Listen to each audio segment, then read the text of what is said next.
Hello friends, welcome to for special kitchen. இன்றைக்கி நம்ம கிச்சனில் தீபாவளி ஸ்பெஷல் ஸ்வீட்டாக ரொம்பவும் டேஸ்டான ஜூஸியான குலோப்ஜாம் ஸ்வீட் ரெசிபி செய்ய போகிறோங்க. இப்போ தான் நம்ம சேனலில் புதுசாக பார்க்குறீங்களா இருந்தால் ஃபார் ஸ்பெஷல் கிச்சனை சப்ஸ்கிரைப் பண்ணிவிட்டு பாருங்கள். இப்போ வாங்க எப்படி செய்கிறதுன்னு பார்க்கலாம். தேவையான பொருட்கள்: பால் பவுடர், சர்க்கரை, மைதா மாவு, பால், ஏலக்காய். ஃபஸ்ட்டு ஒரு பாத்திரத்தில் ஒரு கப் அளவு சர்க்கரை போட்டுக்கிறேன். இதுக்கு ஒரு கப் அளவு தண்ணி ஊற்றி சர்க்கரை பாகு ரெடி பண்ணிக்கலாங்க. இதுக்கு பாகுப்பதம் பார்க்கணுன்னு அவசியம் கிடையாது. சர்க்கரை நல்லா கரைஞ்சி தண்ணி கொதிச்சா மட்டும் போதும். சர்க்கரை கரைஞ்சி இப்போ தண்ணி நல்லா கொதிச்சிருச்சு. இந்த டைமில் 1/4 டேபிள் ஸ்பூன் அளவுக்கு ஏலக்காய் பொடி போட்டு இறக்கி வச்சுக்கலாம். நான் இன்றைக்கி முழு ஏலக்காயை ஒரு 3 போட்டு நல்லா கொதிக்க விட்டு இறக்கி வச்சுக்கிறேன். அடுத்தது ஒரு பவுலில் ஒரு கப் அளவு பால் பவுடர் போட்டுக்கிறேன். நான் இன்றைக்கி பால் பவுடரில் தான் குலோப்ஜாம் செய்ய போகிறேங்க. பால் பவுடரில் செய்கிறதுனால இதுக்கு 1 டேபிள் ஸ்பூன் அளவு மைதா மாவு சேர்த்து பிசைஞ்சு எடுத்துக்கிறேங்க. நீங்கள் ரெடிமேடு குலோப்ஜாம் மிக்ஸில் செய்கிறதா இருந்தீங்கன்னா மைதா மாவு எதுவும் சேர்த்தாமல் அப்படியே நீங்கள் செய்யலாம். இது நல்லா மிக்ஸ் பண்ணி விட்டுட்டு பால் சேர்த்து பிசைஞ்சு எடுத்துக்கலாங்க. இதுக்கு காய்ச்சிய பால் 1/4 கப் எடுத்துக்கிறேன். இது ஒரே டைமில் ஊற்றி பிசைஞ்சு எடுத்துக்கூடாதுங்க. கொஞ்சம் கொஞ்சமாக சேர்த்து பிசைஞ்சு எடுத்துக்கணும். ரொம்ப அழுத்தம் கொடுத்து பிசைஞ்சு எடுக்காமல் லைட்டாக இந்த மாதிரி விரல்லையே பிசைஞ்சு எடுத்து வச்சுக்கணுங்க. பாருங்கள், நான் நல்லா சாஃப்டான பதத்துக்கு பிசைஞ்சு எடுத்து வச்சுட்டேன்.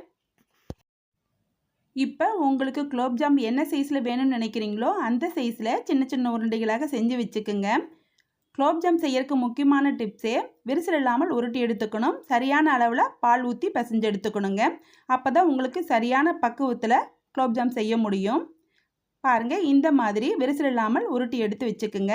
இதே மாதிரி நான் எல்லா மாவையும் உருண்டைகளாக செஞ்சு வச்சுக்க போகிறேன். நீங்கள் விரிசல் இல்லாமல் உருட்டி எடுத்துட்டிங்கன்னா தான் ஆயிலில் போட்டு பொரிச்சு எடுக்கிறப்ப ஆயில் உறிஞ்சாமல் இருக்கும். அதுக்காக தான் விரிசல் இல்லாமல் உருட்டி எடுத்துட்டிங்கன்னா ரொம்ப அழகாகவும் டேஸ்ட்டாகவும் இருக்கும். இப்போ நான் எல்லாத்தையும் சின்ன சின்ன உருண்டைகளாக செஞ்சு வச்சுட்டேன். இப்போ ஆயிலில் போட்டு பொரிச்சு எடுத்துக்க போகிறேன். ஆயில் நல்லா ஹீட் ஆனதுக்கப்புறம் ஸ்டவ்வை மீடியம் ஃப்ளேம்லேயே வச்சு ஆயிலுக்கு தகுந்தபடி உருண்டைகளெல்லாம் உள்ளே போட்டு பொரிச்சு எடுத்துக்கலாம். இந்த மாதிரி நல்லா கலக்கி விட்டிங்கன்னா தான் எல்லா சைடையும் நல்லா வெந்து வரும். ஹை ஃப்ளேமில் வச்சிங்கன்னா கருகி தான் போகும், உள்ள மாவாக இருக்கும். அதனால் நீங்கள் மீடியம் ஃப்ளேம்லேயே வச்சு இந்த மாதிரி நல்லா கலக்கி விட்டுட்டு பொரித்து எடுத்துக்குங்க. ஒரு 2 நிமிஷத்துலேயே நல்ல ப்ரௌனிஷ் கலர் வந்துடும். அந்த டைமில் நாம் எடுத்துக்கலாம்.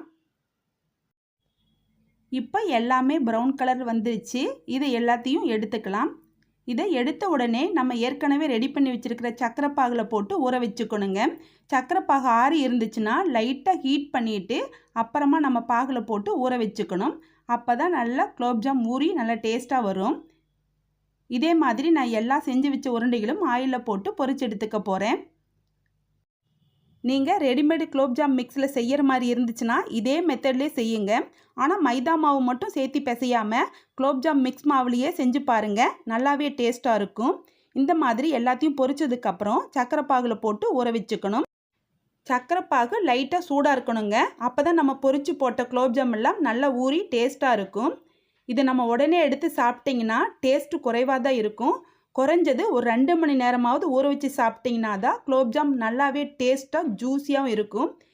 இதே மாதிரி நீங்களும் பால் பவுடர் வச்சு இந்த மாதிரி குலோப்ஜாமை ட்ரை பண்ணி பாருங்கள். ட்ரை பண்ணி பார்த்துட்டு உங்களுக்கு டேஸ்ட் எப்படி வந்திருக்குன்னு சொல்லிட்டு கமெண்டில் சொல்லுங்கள். இந்த முறை உங்கள் வீட்டில் தீபாவளிக்கு இந்த மாதிரி ரெடிமேடு குலோப்ஜாம் மிக்ஸு அல்லது பால் பவுடர் இது மாதிரி வச்சு உங்கள் வீட்டில் குலோப்ஜாமை செஞ்சு தீபாவளியை செலிப்ரேட் பண்ணுங்கள். இந்த வீடியோ உங்களுக்கு பிடிச்சிருந்தால் லைக் பண்ணுங்கள். அப்படியே ஃப்ரெண்ட்ஸ் ரிலேட்டிவ்ஸ்க்கு நிறைய ஷேர் பண்ணுங்கள். நம்ம சேனல் ஃபார் ஸ்பெஷல் கிச்சனை சப்ஸ்கிரைப் பண்ணிவிட்டு பக்கத்தில் பெல் ஐக்கனை ப்ரெஸ் பண்ணி ஆல் ஆப்ஷன் கொடுத்துக்குங்க. மீண்டும் ஒரு சூப்பரான ரெசிபியுடன் வரேன். தேங்க்யூ.